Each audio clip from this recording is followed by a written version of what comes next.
Who are you? Where are you going? What is your purpose in life? What do you want? These are all really, really good questions, but the bulk of people never sit down and actually analyze these questions to get an answer because, well, for a number of reasons. We're distracted, we're scared, we're too busy, and this is your life. This is your future we're talking about. Even if you're the kind of person like myself who loves to live so much now, in the moment, right where I am, the future's going to come, and at some point the future's going to be your now, right in the moment, right where you are. And so it's kind of best to figure out your world, isn't it? Now, I'm not going to pretend that I am perfect, that I have always known exactly what I've wanted, that I have always stayed tried and true on the path to my destination, on my journey, and always prevailed. That's not true. That's so not true. And I think if you've listened to the first 8 episodes of this show, you'll already know that I am as human and as imperfect and spiritually perfect. I'm as imperfect as you are, as everyone you know is. And that's why we're doing this. That's why we're having this conversation, because we can brainstorm together and figure this out. I always say that, well, in the first episode, I talked about Shakti Gawaine's Creative Visualization. I believe it was the first episode. And that's an amazing book, and I highly recommend her stuff, as well as Living in the Light. That was an incredible book as well. And in it, she definitely recommends writing lists, and I made that joke, that my sister writes lists and then doesn't execute what's on the list. But I do that too sometimes. And I'm sure you do that too, but lists can really help us to hone what's in our heads. When you put something on paper, it's cathartic in so many ways. I mean, all of you out there who journal, who have diaries, who write down your everyday happenstances, you know exactly what I'm talking about. You can be having the worst day possible, but to write it down and to get it out in journal form, or write a song about it, or write a story or a poem or whatever about it, it's so cathartic. It solves so many problems. So let's do that with our lives. Instead of just writing down what has happened, let's write down what we want to have happen. And that's what's really great about Shakti's creative visualization, because that's what she recommends. She says, write a list for money and possessions of what you would like to see in the next, say, for example, 1 year, 5 years, 10 years, 20 years. You can do whatever you want. You can make tons of lists. Here's my list for what I want in a year. Here's my list for what I want in 5 years, and so on, right? And, and she says, write one for exploring or travel, or leisure time, write one for work or career or job, or, what you'd love to do. And that's what we're talking about today. When I was 11, I decided I'm going to do music professionally for the rest of my life. Here I am at 30. I'm still doing it, So at 11, I realized that I was one of those rare people who knew at a very young age what it was I wanted to do. And I knew it subconsciously much earlier than that. But as I get older, and at 16, we've talked about this before, when I was 16, all I wanted was to be rich and famous.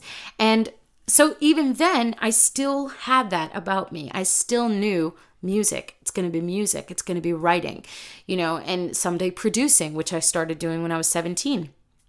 And now here I am at 30, and it was about 25 when I was about 25 years old, actually more like 27. When I was about 27, I realized that there's more to it than that. Because when I would perform on stage, it wasn't the applause that would move me. It wasn't the recognition for the talent that I have.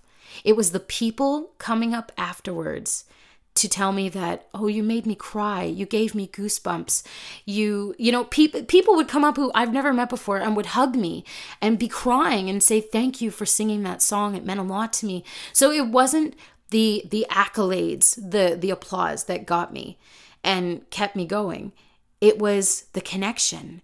It was seeing what I was doing and shining my light, as my dad likes to say, shining my light and letting it come out from under the bushel, as he also likes to say, don't hide your light under a bushel. it was me sharing myself with them, because singing for me has always been a bearing of my soul and my expressions and just giving myself to everybody.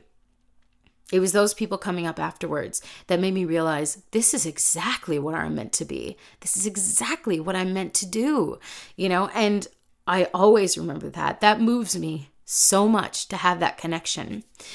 And I'm having an emotional day today in a positive way, in a very positive way. So bear with me. Well, I'm sure you get like that sometimes. Some days you're very unemotional. Some days you're very emotional for a negative reason. Some days you're very emotional for very positive reasons. Because I'm just so thankful. I'm just so grateful for the many incredible things in my life and the many incredible people, and the many incredible situations and where I am in my life. I really am very grateful for it.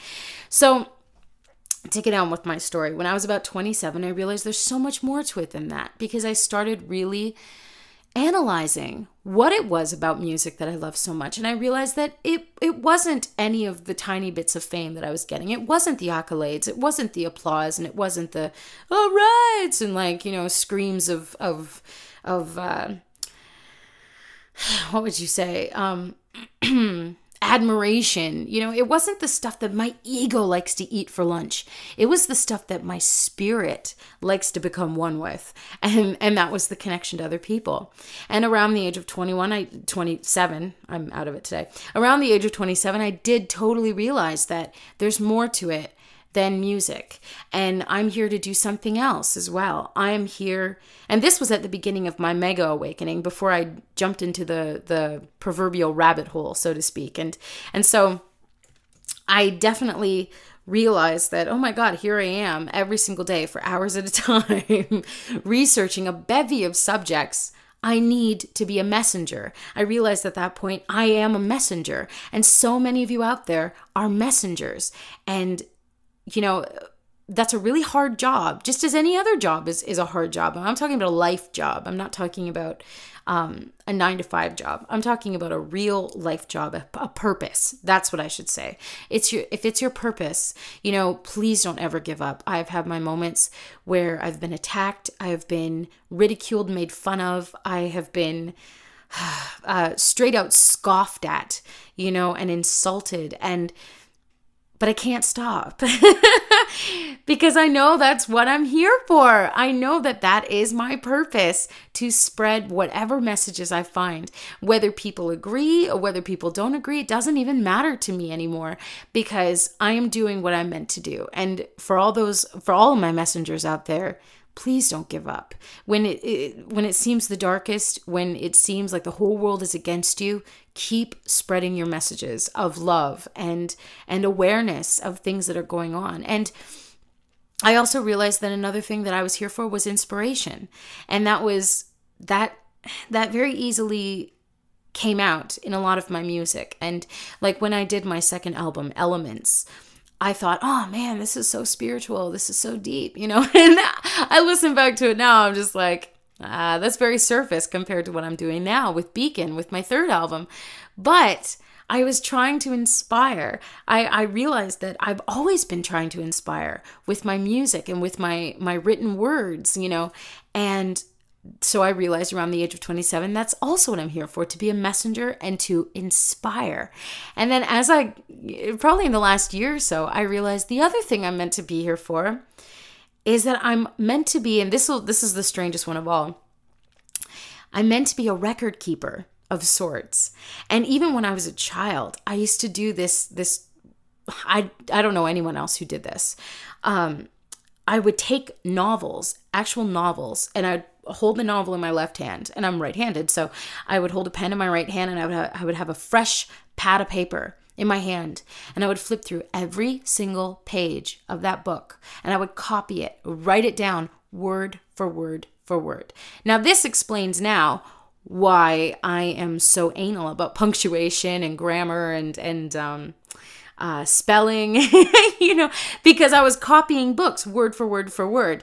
And that really, really helped me because I was, this sounds awful, but it's true. I was much more advanced reading and writing wise than people my own age. And I still am in most cases.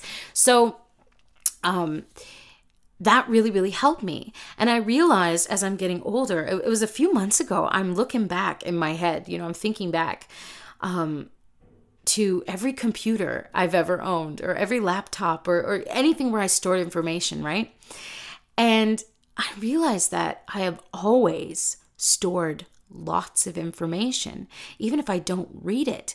And it's just this really strange thing I've always done. And some people will say, oh, yeah, that's obsessive compulsive disorder or something. But, if I decide to research a topic, holy hell. If I decide I really love a topic and I really want to research it, I am going to research it until I remember pretty much every little facet of that as possible. And I'm going to find as many documents online or whatever else, and I'm going to copy it. I'm going to put it in files in my computer and organize them a particular way. And that's obviously one of my little, one of my many eccentricities. But I realized that I am a record keeper. And,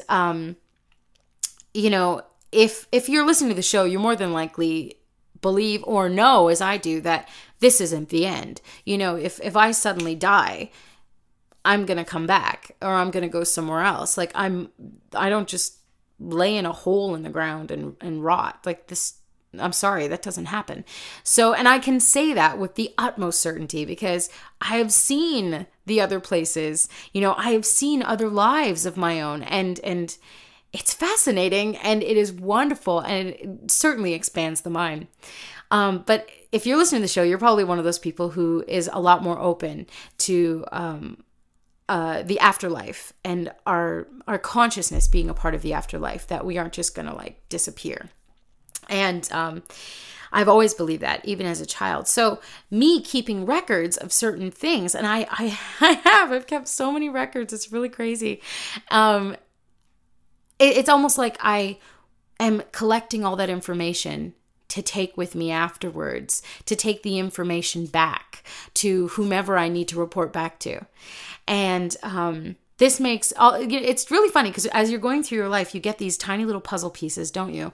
And they sometimes you can find the place for them, and sometimes you can't. And sometimes they just kind of sit on the side until you find more that, can go together with it. And sometimes they fit right in the puzzle where there's a distinct hole, and this is one of those occasions where figuring out, oh, I must be a record keeper, that was a puzzle piece that fit right in the hole because it tied in exactly with what Dolores Cannon talks about and how I definitely believe that I am, as maybe you are as well, one of the volunteers or walk-in souls or indigo children or whatever you want to call it. They're all labels for the same thing, basically. And, we are, for the same purpose, really, we are here to change the consciousness of the planet because we are what is considered like a level 1 or level 0 planet. We're very infantile. I talked about this in another show, I think the last one or the 7th one. And, we are very young in our evolution, considering the fact that we profit off of the death of our planet and we profit off of the death of our own people. Advanced civilizations don't work that way because they all work together. And I mentioned before, even the quote unquote dark civilizations like certain Anunnaki and Reptoid and Gray factions, they don't work the way that we do either. They may not be nice to us, or other races or whatever else, but they have a community mind. They do for the community. And if doing for the community, their own community, means eradicating, white Terrans or any Terrans, any Earthlings, then that's what it is. But the point is that they are an advanced civilization in technology, not so much in spirituality, obviously, but in technology. So they work together. We aren't at that stage yet. And there are other, I believe I mentioned